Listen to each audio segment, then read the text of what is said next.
Welcome to the Authentic Health Coaching Show. My name is Tom Corson-Knowles, founder of Authentic Health Coaching. We want to thank you for subscribing to the show. So we have an amazing free gift for you with Dr. Corson's top 5 nutrition tips.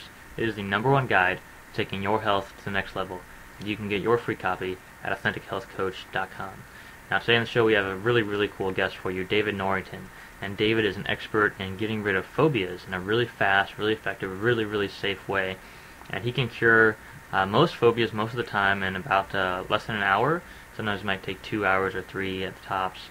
But he's really effective at curing phobias. And we actually did a little experiment with my friend Lori, and you'll hear from her on the show as well today. And she had a really bad phobia of water. And in just one session with David, she was able to overcome that fear and go have a great adventure in Hawaii for several weeks and go swimming and go cliff diving and go surfing and just have a lot of fun in the water while she was there. So it was a really cool experience for her. And I know if you've ever suffered with a phobia, or if you know anyone who has, that can be really debilitating. And so David's just really making a huge difference in people's lives by giving them a really quick, easy, effective way to get rid of their phobias. So please share this show with anyone you know who has a phobia, because it's going to make a huge difference in their lives.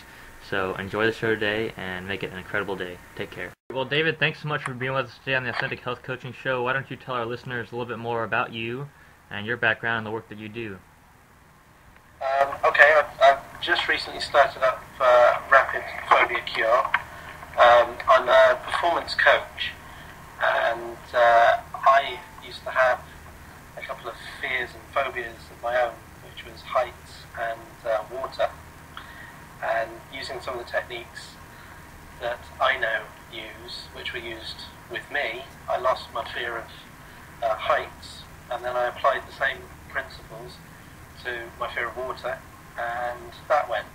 And as a result of losing both of them, I then went into a career where I was helping young people, sort of 16 to 19 year olds, hadn't done very well at school, and they were looking for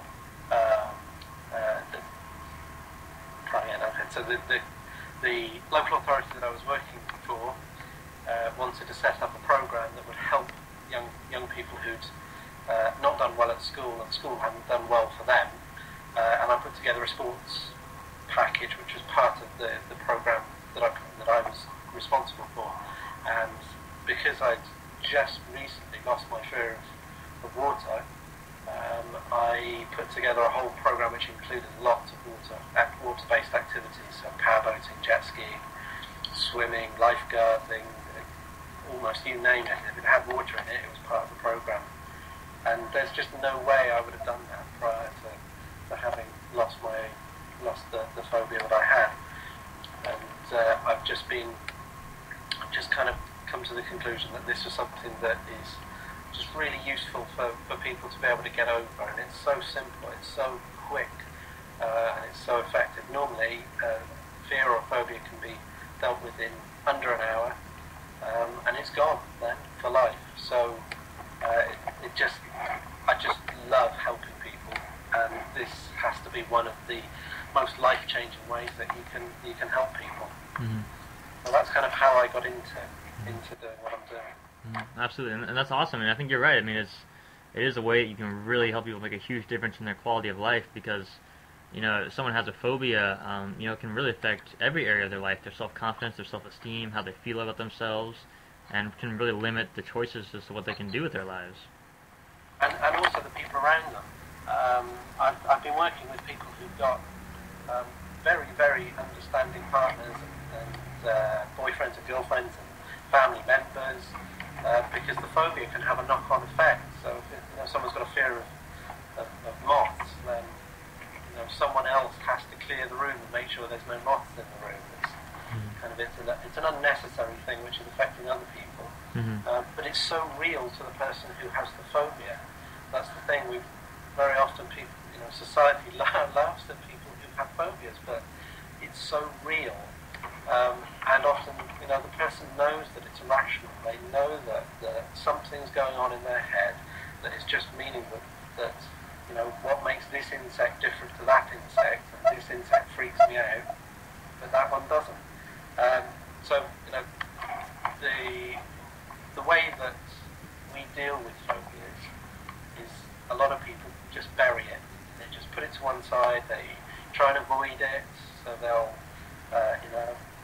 walk the other side of the street if there's something that they just do not or cannot face on their side of the street. They'll cross the road rather than just walk past it or face it or get someone to help them to just not fear that thing in the first place.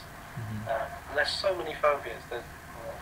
Look on some of the phobia list, there's in excess of 500 named phobias, and that's without the ones that don't have names for. So they can be triggered by really trivial events. I know in my case, there were two events, childhood events, that led rise to the fear of heights and the fear of water. And really, in themselves, they were not that dramatic, but to my child brain, they were very dramatic. And all my brain did was trigger in, say, okay, that's bad. Anything that looks like that, stay away from it. It'll do you harm. And that's basically how a phobia is formed. Absolutely. And, I thought instead of, just explaining, for an hour or so about how the whole process works and, how you get rid of phobias, I thought it'd be really cool that we talked about before the interview so that my audience knows that, maybe you could try it on a friend of mine who has a phobia and see, what kind of results you could get. And so I know you worked with my friend Lori for about an hour, and she had a phobia of water, and pretty much cleared up the phobia in that hour-long session. And so now we're going to go to the audio of the interview with you and Lori so the audience can hear, more about, her experience and how that worked. Right. So, Lori, we've had a session, which was quite lengthy. The problem that you said that you had was a phobia of water. Perhaps you could just explain a little bit about what the situation was like, and just sort of how things were for you at that time, without going into sort of what we've done about it just yet. So over to you. So before we were the phobia, I was really uncomfortable putting my head underwater, and also breathing underwater. I was pretty freaked out to do that, even though I really would love to be around the water and wanted to play in the water, but that was kind of holding me back, was not knowing that I wouldn't freak out like being in the water and having my head underneath the water. What was it like even thinking about it? Even thinking about having your face in the water or being completely immersed in water? How would you experience that? I would experience that as almost like a choking. Like it felt like I was already in trouble. Like it was just in the anticipation of something actually happening. Did that manifest itself physically? Do you have any sort of physical symptoms? Either thinking about being immersed in the water or actually being in that circumstance? Physically, I would feel like I was already kind of in trouble and choking when I thought about it. I used a scale of 0 to 10. Where were you on the 0 to 10 scale, 0 being no stress whatsoever and 10 being this is just too much? I guess when I was really thinking about it and really anticipating it and almost about to do something that would have me in that situation, I think it could go up to a 9 or maybe even a 10 sometimes. I'd be able to calm myself down a little bit, maybe like a 7 or an 8, but it was still there, and it would get a little more comfortable once I was in the water and feeling somewhat, I guess, in a safe place with it.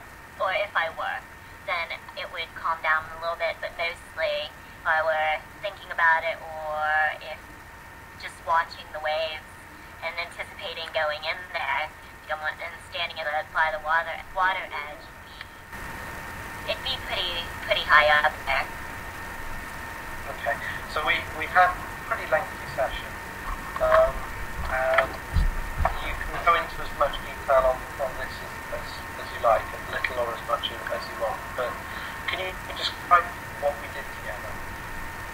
Well, the session that we did, we traced back to a time where I was feeling uncomfortable in the water, where it was actually happening, and then through changing the circumstances of that incident, or changing the story around it, coming to a place where that was no longer happening. So completely changing the story around in my mind.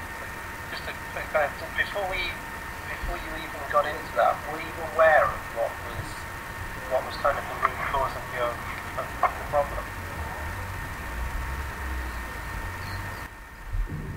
Yes, I had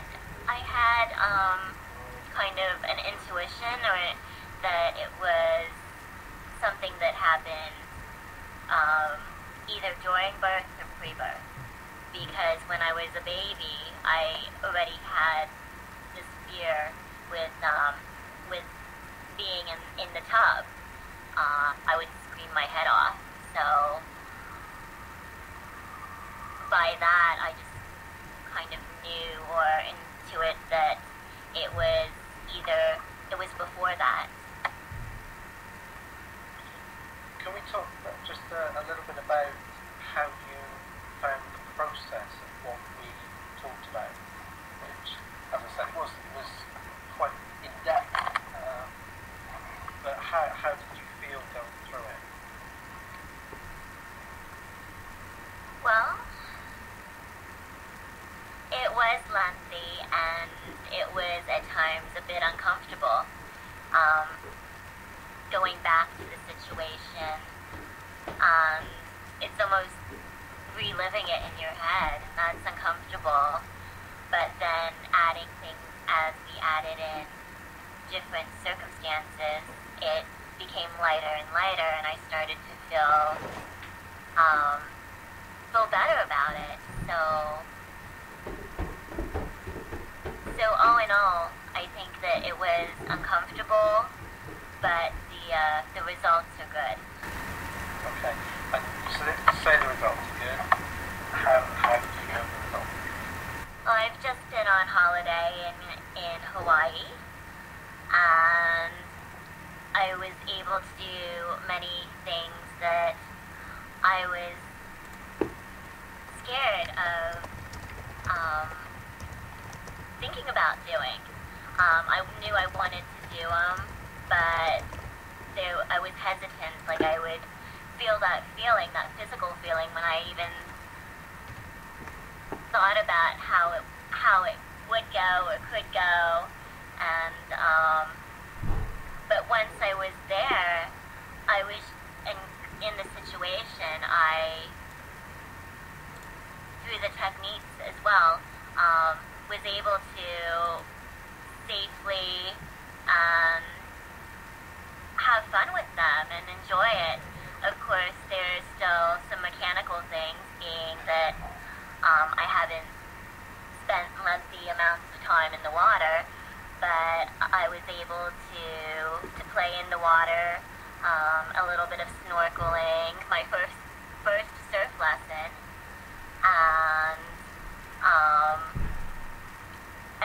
I should say that was my first surf lesson that went well, that I felt comfortable with, and I have tried it before with not very good results, and stand-up paddleboarding, and also a small cliff dive into a pool of water.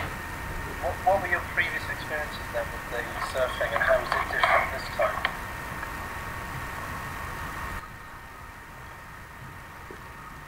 I'm a big believer of just going and doing what you're afraid of, and sometimes that works out well for me, and sometimes that doesn't. So I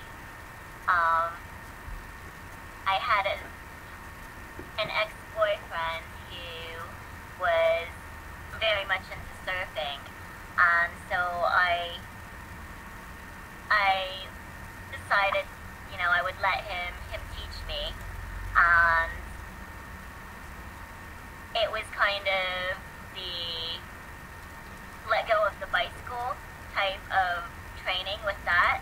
Just let go and let it happen. Just get on the surfboard and being pushed into the wave.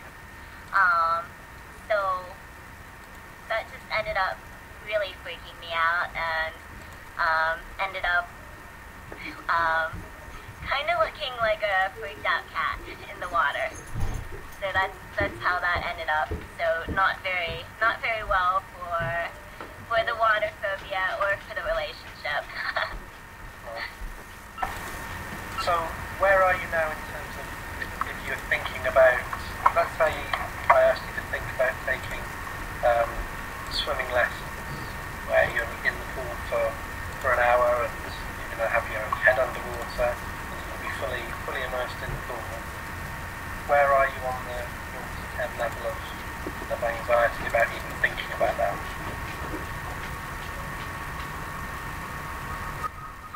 I would be open to that. I would like to get more comfortable in the water and learn the mechanics of it. I also feel like, from our conversation too, that may be what's holding me back, is just getting it into my physical body that it's safe and it can do these things. Great. It's kind of over to you now, I think, to find yourself a swimming teacher that you can get on with and just book yourself some lessons and learn how to breathe underwater and how to be in the water and move through it without struggling to actually be able to get air in your lungs. So I think if you can just get someone who's a good teacher, who's patient with you and is understanding that you've had problems in the past, and to just go easy with you, I think you're going to get great results. And I think also you're going to enjoy swimming, and you're going to enjoy just being around the water and doing a whole variety of water activities. So yeah, I think. Sorry. Yeah. That's rough. Yeah. So how do you feel about even thinking about that and just going and getting some lessons? I think it's exciting. Good. So, what was in terms of when you were actually there? What was on the 0 to 10 scale? What was the worst you felt, and how long did you feel it for? And kind of how did you handle it when it was at its worst? I think of the times that I actually went in the water, that it was the worst was when I had the surfboard strapped to my ankle and I was starting to go into the water, and at this point I was doing this by myself. I was just Wanda had told me to just float on it, just go through and float on it. And I was a little intimidated because it kept pushing the board back to me, and I was just kind of thinking, oh my gosh, like, not only do I, have myself, but I have this board attached to me. How is this going to work? Just after sort of, on the scale of 0 to 10, what was the worst it got, and how long did that last for? And were you able to do something about it for yourself without having to, make a cell phone call from the ocean to me?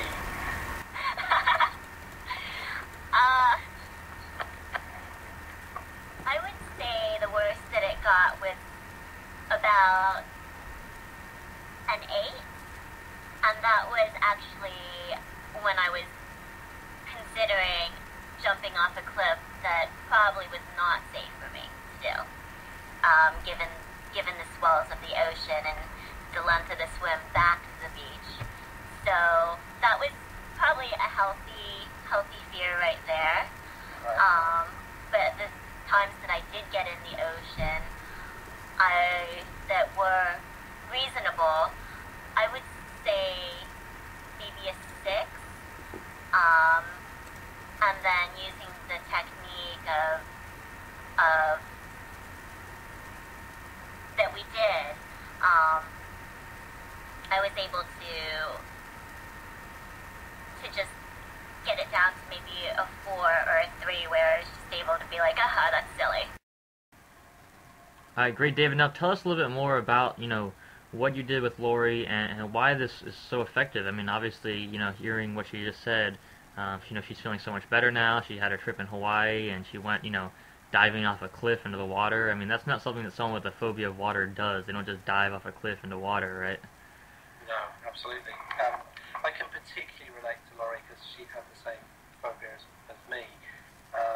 But her experiences are just typical of the people that I've worked with, regardless of whether it's a phobia of clowns or medical emergencies or even fear of the dark, spiders. It doesn't matter.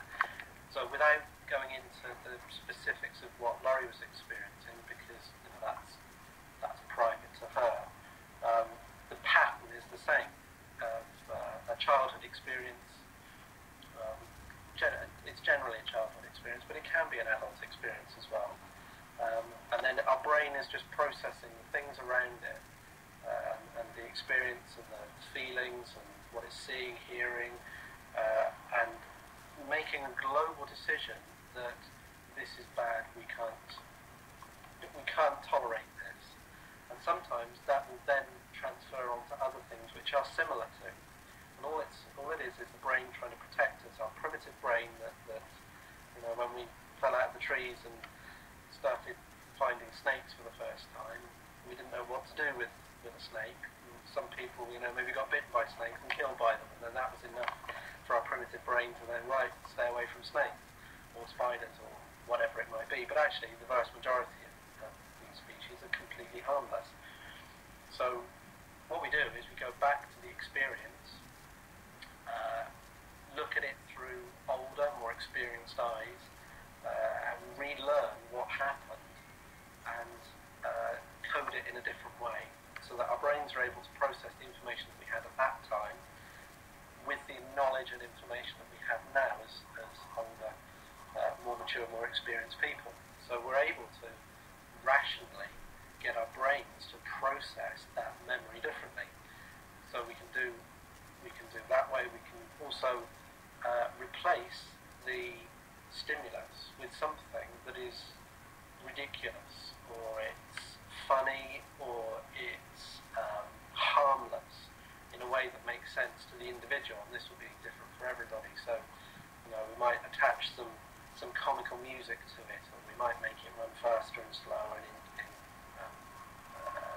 diminish the intensity of it through whatever means that helps the person make the feelings less intense. So it's really, really easy to knock down from people who are experiencing fear at an 8, 9, 10 level on a scale of 0 to 10, to get that down to 1, 2, 3. So in some cases, it's down to a 0. It's like, there's absolutely no problem even thinking about this thing, because the brain has been able to say, okay, now I understand what was wrong at that time, how I was learning it. It was wrong, it was bad for me, but now I know how to look forward and be able to experience those things and have absolutely zero fear. And phobia is just a word that gets attached to a fear that's gone out of control, and that's all it is. It's some people don't even accept that they have a phobia, but they'll say, I'm afraid of the dark, or they'll say, I'm afraid of X or Y or whatever it might be. And actually it's a phobia, but it doesn't really matter what you call it. It's the effect that matters. So while some people might have a phobia that doesn't affect their lives because they don't encounter that thing regularly, there's no need for treatment. But if encountering the thing that is phobic is actually affecting your life, then treatment is not only available, but it works. I think I'm off on one of my rambles again. No, it's great. Well, and I think you just want to clarify for people, is this something that they can do, by themselves at home, or is it something that they really need a trained coach to do? Well, there's a load of different ways in which you can cure a phobia. And I'm not about to sit here and say that what I do is the only way, and I'm not about to say that it works 100% of the time, because it doesn't, and it isn't. What I feel is that the way that I work is probably least intrusive. I mean, we heard that Laurie was experiencing, while we were talking, she was experiencing some discomfort, but the session didn't last that long, and the result was she's much better around water. There are some methods like desensitization where the process is prolonged exposure over a period of time. So you expose to whatever the phobic thing is for a little bit, and then a little bit longer, and then longer and longer and longer until you're no longer phobic around it. But I feel, why go through that? Or why have a year's worth of psychotherapy with not only the time but the expense that's attached to that, when you can actually do something about it normally in under an hour, maybe 2 hours, maybe 3 sessions tops, but you can actually reduce that fear and anxiety from a 10 down to a 0 or 1 or a 2. Mm-hmm. Absolutely, and that's, I agree totally with that, and that's why I really like your method, and what you do with Neuro Linguistic Programming, and how you make it so simple and fast and effective. Because there are so many people who are paying for psychotherapy for years and years and years and never seem to get over these phobias, and to have a method that works so fast, so effectively, so safely, it's really, really impressive. And I love that you just kind of cut to the chase and get at what's not working about this and how do we change that, versus the approach of let's talk about everything that happened in the past, and go over it and debate it for hours and hours and years and never really see any solid changes. And I really like your approach because of that. I think one of the problems is that the talking therapies can be a little bit too let's talk about it, and when actually what you need to do is you need to pattern interrupt. If someone has a pattern of thought that is not working, then you have to interrupt it. You have to cut it short. So there are occasions when Laurie, and she's certainly not exceptional in this, in terms of almost everybody that I deal with, they will start talking about a memory, they'll start talking about a thing, and I will cut them short, because you don't want to keep repeating the same thing that's been going wrong. And sometimes that can actually help people to kind of jolt them out of, okay, so there is actually another way of thinking. This isn't the only way to be, this isn't the only way that my brain can function. And sometimes it takes a third party to just sort of, hang on, stop, no, stop, let's do it this way, let's think about it this way. And that's enough to take someone away from the thoughts that are actually destructive and harmful, to actually thoughts which are protective and beneficial. I'm just a fan of NLP, but it's not just using NLP. I've had success using a bit of a hybrid of NLP and timeline therapy, which is another technique again, and and I've had some success doing. I think I'm doing something that's just a little bit different, but just doing fast phobia cure, which is an NLP technique, just doing timeline, desensitization, counselling.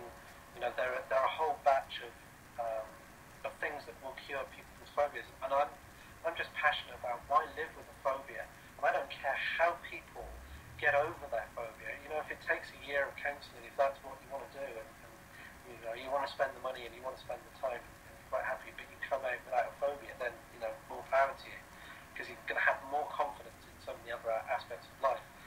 I'd just like to see everybody understanding that phobias don't have to be for life.